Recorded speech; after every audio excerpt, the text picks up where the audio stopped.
There's a situation developing right now on social media regarding Purina pet food and claims that are being made with absolutely no significant proof at all that it's making pets sick. And it is a fantastic example of how bad information can really easily go viral online and really worry people, and why we should always be actually very careful before we share information like this to make sure that those sources that it's coming from are credible. So if you feed Purina pet food to your pets like I do to mine, or you're interested in finding out how to pick out good information from bad online, keep watching. So this whole situation has been kicked off by a single Facebook group. I haven't seen any significant reports from anywhere else. And this Facebook group was set up by a lady who thinks that her dog was killed by pet food, which is absolutely tragic. But what it means is the entire group already has a bias against particular types of pet food and towards others. So the people who are going to join it, the people who are already in there, and the messages that they are spreading are already pretty negative about certain kinds of pet food. So the fact that they appear to be the ones that are breaking this story, gathering the reports, is a real red flag as to the reliability of the information we are currently getting about this situation. My heart goes out to pet owners, particularly if they've lost a pet, but even if a pet is poorly, it's really worrying, and it's completely natural to want to find a reason why they're sick, or maybe why they've even died. And the thought that it might be something that we have done wrong is absolutely dreadful. But at the moment, I've been in that Facebook group, I've seen the reports that people are putting, I haven't seen a single one that has provided significantly credible evidence that the food was to blame for either the illness or the death. And so far, the only other outlets that I have seen running with this story are pet food nutritionists and online influencers who again have a significant bias against some kinds of pet foods and are trying to put the message out there that there might be a problem, but it clearly fits with a narrative that they already have. And what I haven't seen is any credible, non-biased or independent sources saying that there is a problem. The FDA in America are aware. This seems to be quite an American-based issue at the moment. Purina have issued a statement saying that they are aware and looking into it, but I haven't seen a single person who is an independent commentator on this kind of thing with no particular axe to grind making any sort of statement, nor has it come up in any veterinary forums that I am in that vets are seeing an unusual number of pets being sick or some unusual symptoms. It literally is nowhere else other than this one pet food and some of these pet food influencers. And the thing to remember is that food recalls and problems with pet food do happen, and often the group of people that raises the alarm first is veterinary surgeons, because we will start to see an unusual pattern of animals being sick or unusual symptoms.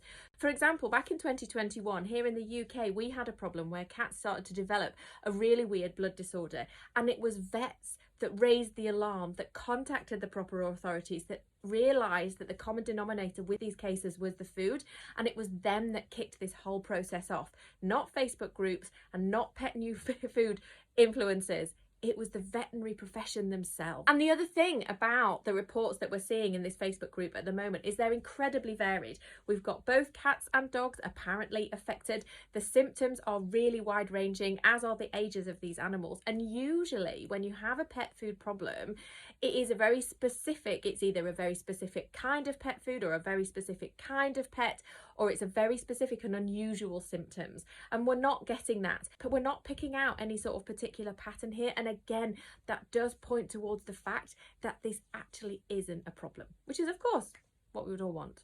Now, of course, any pet injured by pet food is one pet too many. And this group on Facebook, again, the only ones who are reporting this issue at the moment, have suggested that they have seen reports of 500 animals being made sick since May last year with this particular issue, which is, you know, I agree, a lot of animals, but again, we have no proof. But let's look at that against the amount of meals that Purina will have made in that time. This is the statement that they released, and it would look like, so let's say it's 6 months, there's going to be over 20 million dogs and over 20 million cats that have been fed by Purina over that period of time. So to have 500 is an exceptionally small number. And again, if there was an issue, particularly if it was over this period of time, really, I think things would have come out by now. And I would definitely hope that this Facebook page has actually been making some official reports to Purina before May this year. I would hope that they haven't just realised that something's going viral and that they're leaping on that trend and only informing them now of their concerns, because that kind of would be a little bit against what that group soup allegedly does stand for. And also, Purina have released this statement saying that they are aware of the problem and they're very confident in their food, and pointing out exactly how much testing goes into their manufacturing process. The FDA in America haven't issued a recall or any sort of warning. The FSA in the UK hasn't issued a recall or a warning, and Purina themselves haven't issued a recall. So at the moment, it really is looking like this is false news. However, that isn't to say that pet food problems do not occur and recalls do not occur. And so how can we tell when something is genuine and when it is time to start putting out an alarm?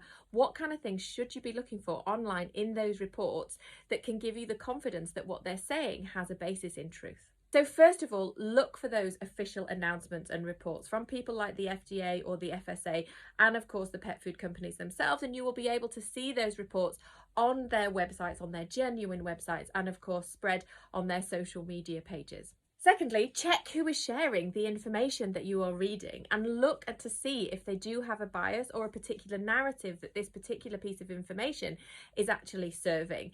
Is it just one kind of pet food influencer in this situation, or one kind of veterinary surgeon, or is it spread over all the veterinary surgeons on social media? I know that myself and my colleagues who do a kind of similar thing will always be spreading information like this if we think there is a genuine risk that pets might be harmed, and we want to give people that warning. So who are the people that are spreading that message secondarily to those official reports?